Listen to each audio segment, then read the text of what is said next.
मित्रों नमस्कार, मैं दिलीप पांडे। स्वागत है आप सभी का मेरे YouTube चैनल में।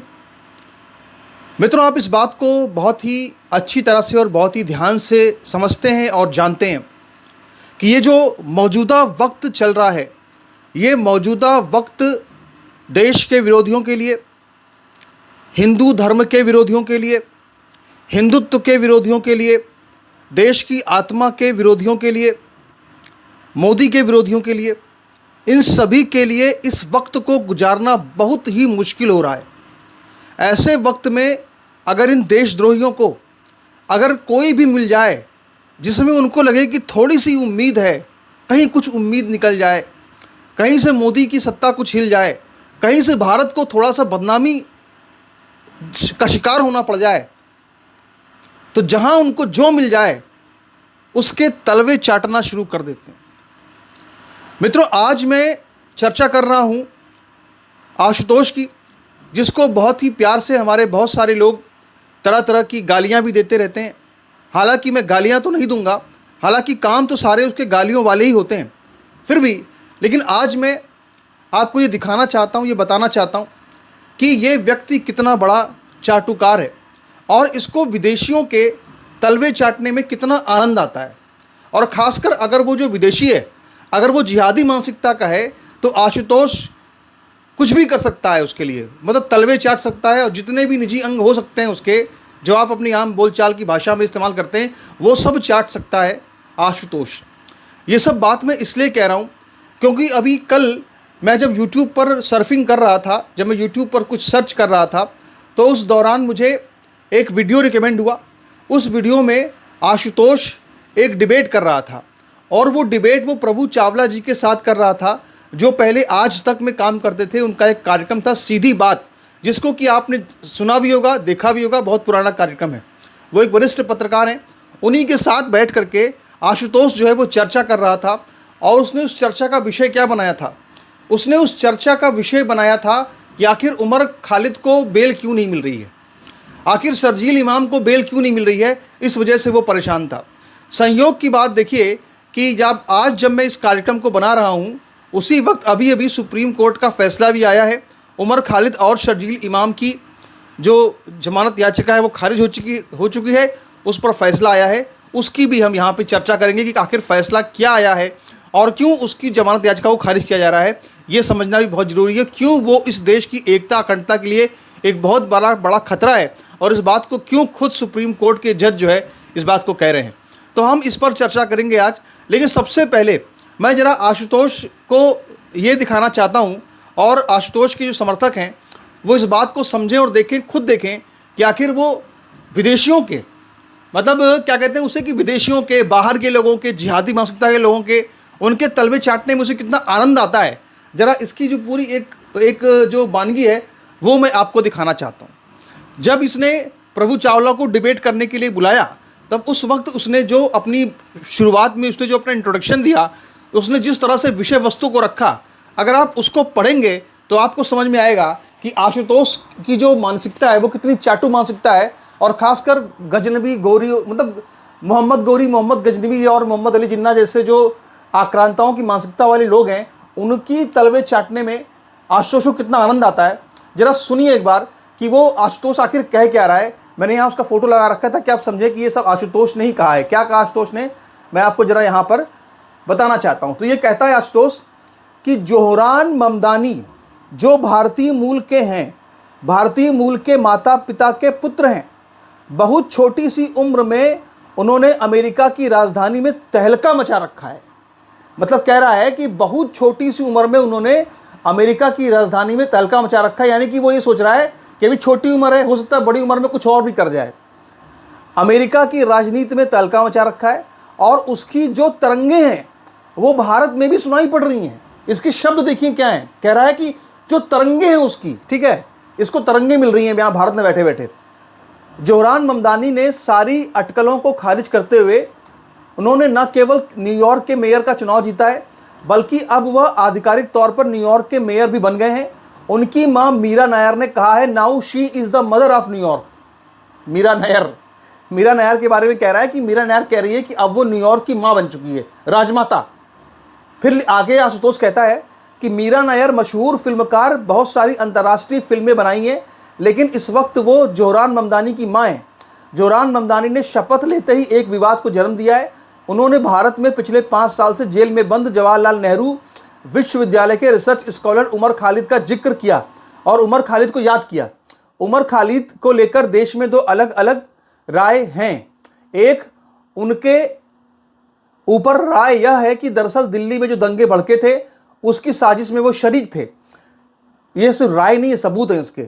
इस वजह से वो जेल में हैं। 5 साल हो गए, उनकी बेल नहीं मिल रही है, जमानत नहीं मिल पा रही है। लेकिन एक दूसरा तबका जिसको लगता है कि नरेंद्र मोदी सरकार ने उनको जानबूझकर फंसाया है।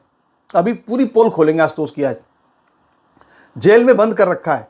ममदानी उनके साथ साथ 4 और कांग्रेस के सांसदों ने एंड अमेरिकी कांग्रेस के सांसदों ने उमर खालिद के पक्ष में बयान दिया है। बीजेपी का कहना है दरअसल यह भारत के अंदरूनी मामलों में दखल है। ये पूरी की पूरी पॉलिटिक्स क्या है जानेंगे प्रभु चावला से।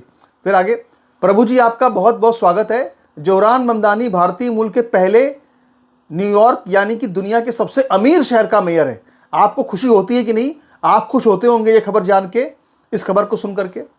अब देखिए, ऐसा है कि पता नहीं इसको प्रभु चावला को खुशी होती है कि नहीं, लेकिन सबसे ज़्यादा खुशी आशुतोष जैसे लोगों को है। बहुत खुशी उनको है कि देखो जिहादी आदमी जो है वो न्यूयॉर्क का मेयर बन गया है और मेयर बनने के बाद उसने अपना मकसद नहीं भूला। तो जरा आपको बताते हैं हम कि मामला दरअसल है क्या। देखिए, सबसे पहली बात तो आशुतोष और उनके समर्थकों को ये समझ लेनी चाहिए कि न्यूयॉर्क पहले से ही डेमोक्रेट्स का गढ़ रहा है और न्यूयॉर्क की जो 37% आबादी है वो गैर अमेरिकी नस्ल की आबादी है। वहाँ पे 9% के करीब मुसलमान हैं। अब जोहरान ममदानी को ये जो सारा का सारा इकोसिस्टम इनका है, उन्होंने उसको डेमोक्रेटिक पार्टी से उम्मीदवार लड़वा करके उसको अगर मेयर बनवा दिया तो इसमें कोई उसकी बहुत भारी योग्यता नहीं है। वो एक पार्टी से चुनाव लड़ रहा था, पार्टी का अपना वोट था। हमेशा से न्यूयॉर्क में डेमोक्रेट्स जीतते रहे हैं और इसी तरह से वो जीत गया, तो इसमें कोई बड़ी बात नहीं है। और सबसे बड़ी बात यह है कि उसने जो वादे वहाँ पे किए हैं, वादे क्या किए हैं कि हम सब कुछ फ्री कर देंगे, अरविंद केजरीवाल की तरह से, कि हम सब कुछ फ्री कर देंगे। और ट्रंप ने ये कहा है कि ये सब कुछ फ्री करने जा रहा है तो हम इसको कोई पैसा ही नहीं देंगे। तो आगे वहाँ क्या होता है वो तो हम देखते ही हैं। ट्रंप तो जैसे भी पागल आदमी है, क्या करता है अभी कुछ पता नहीं। लेकिन जो सबसे अहम और सबसे महत्वपूर्ण बात है वो ये भी है कि इसकी जो माँ है मीरा नायर, वैसे तो इसने कई विवादित फिल्में बनाई हैं और महिलाओं को जिस तरह से इसने चित्रित किया है वो उसको लेकर के इसकी फिल्मों में इसकी हमेशा आलोचना हुई है। लेकिन जो सबसे गहरी बात है वो ये है कि इसने अमेरिका पर भी एक फिल्म बनाई थी जिसकी मैं चर्चा करूंगा आज थोड़ी सी। और इस फिल्म का नाम था द रिलक्टेंट फंडामेंटलिस्ट। ये फिल्म जो बनाई थी मीरा नायर ने फिल्म जो थी वो अमेरिका की पृष्ठभूमि पर बनाई थी, 9/11 के हमले के बाद की पृष्ठभूमि पर बनाई थी।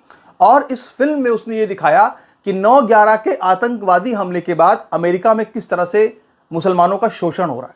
यानी इसकी पूरी फिल्म जो थी वो इस बात पर थी कि मुसलमानों का शोषण हो रहा है न्यूयॉर्क में, अमेरिका में, क्योंकि 9/11 का हमला हुआ। अब आप सोचिए कि अगर किसी देश के ऊपर अगर 9/11 ऐसा हमला हो जाएगा तो जिन लोगों ने हमला किया, क्या उनसे कोई देश मोहब्बत करेगा? लेकिन इसके बाद भी मीरा नायर ने ऐसी एक फिल्म बनाई है।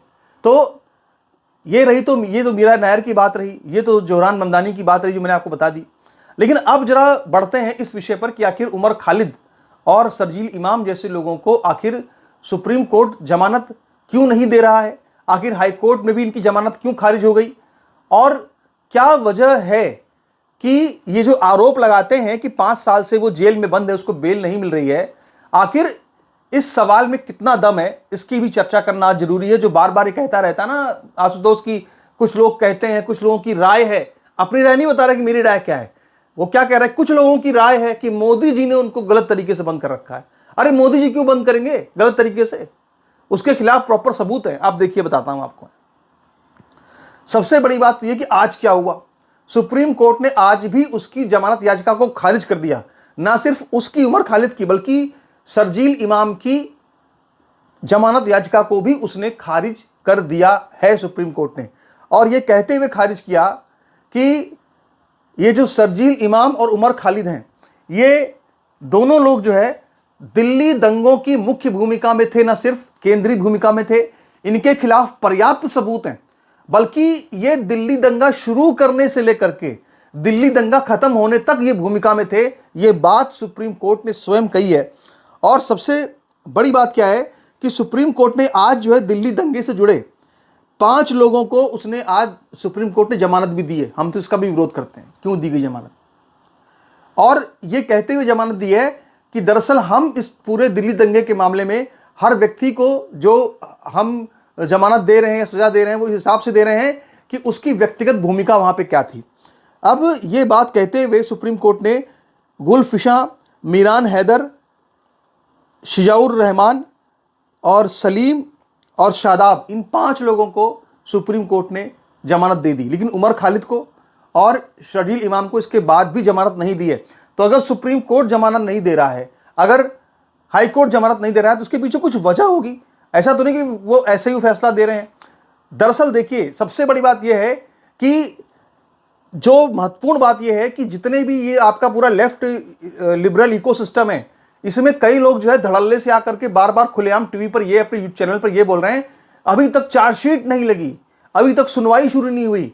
अरे भाई, चार्जशीट लग चुकी है, उनको पता होना चाहिए। एक चार्जशीट जो है वो 2020 में लग चुकी थी, जो दंगा हुआ दिल्ली का। उसके बाद एक चार्जशीट जो है अक्टूबर 2022 में लगी, फिर एक चार्जशीट 2023 में लगी है। चार्जशीट लग चुकी है, चार्जशीट में देरी नहीं हुई है। चार्जशीट में देरी क्यों हुई? क्योंकि आप सोचिए कि इतना बड़ा पैमाने पर दिल्ली में दंगा भड़का था, 53 लोग मरे थे, 700 लोग घायल हुए थे, हर एक मृत्यु के पीछे एक अलग कोई कहानी रही होगी। कितने सीसीटीवी फुटेज खंगाले गए होंगे, कितने लोगों के गवाहों के बयान दर्ज किए गए होंगे, कितने व्हाट्सएप चैट देखे गए होंगे, कितनी सीडीआर देखी गई होगी, कितनी गाड़ियां जली होंगी, क्या क्या हुआ होगा। ये सब कुछ, कितना कुछ हुआ है। आप सोचिए, इतना कुछ हुआ, इतना कुछ की विवेचना के बाद कोई सिंपल मर्डर का केस होता तो आदमी समझते हैं कि चलो चार्जशीट में देरी हुई तो कह सकते हैं, पर जहां पे इतने 53 मर्डर हुए हों, वहां पर तो चार्जशीट में देरी होना स्वाभाविक है। लेकिन फिर भी तो चार्जशीट 2023 तक दायर हो चुकी है, अभी 2 साल से, तो क्यों नहीं हो पा रहा मामला? क्यों नहीं जमानत हो रही है? क्योंकि दरअसल जमानत इसलिए नहीं हो रही है क्योंकि ये लोग सुनवाई नहीं होने दे रहे। ये जो इनका उमर खालिद का पूरा जो पक्ष है, जो शर्जील इमाम का पूरा जो पक्षकार है, ये लोग सुनवाई होने नहीं देते, ट्रायल नहीं होने देते। क्यों? क्योंकि उसके पीछे वजह क्या है? क्योंकि एक तो सुनवाई की तारीख जानते हैं सुप्रीम कोर्ट या हाई कोर्ट में इतनी आसानी से मिलती नहीं है। जब मिलती भी है तो उसके बाद ये लोग अपनी वहां पे जमानत याचिका घुसेड़ देते हैं।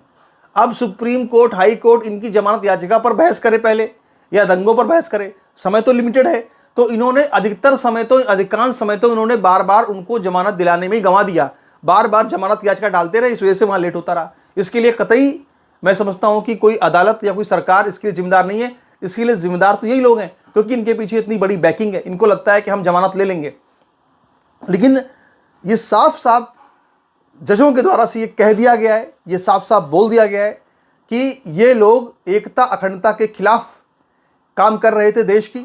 और इतना ही नहीं, 5 साल से जो जेल में बंद हैं, तो आज ये भी दलील दी गई, आज सुप्रीम कोर्ट में इनके वकीलों ने ये दलील भी दी शर्जील इमाम के, उमर खालिद के, कि 5 साल से बंद हैं, 5 साल में लगातार देरी हो रही है और देर हो रही लगातार, तो अब देरी के बिहाफ पे उनको जमानत दे दी जाए।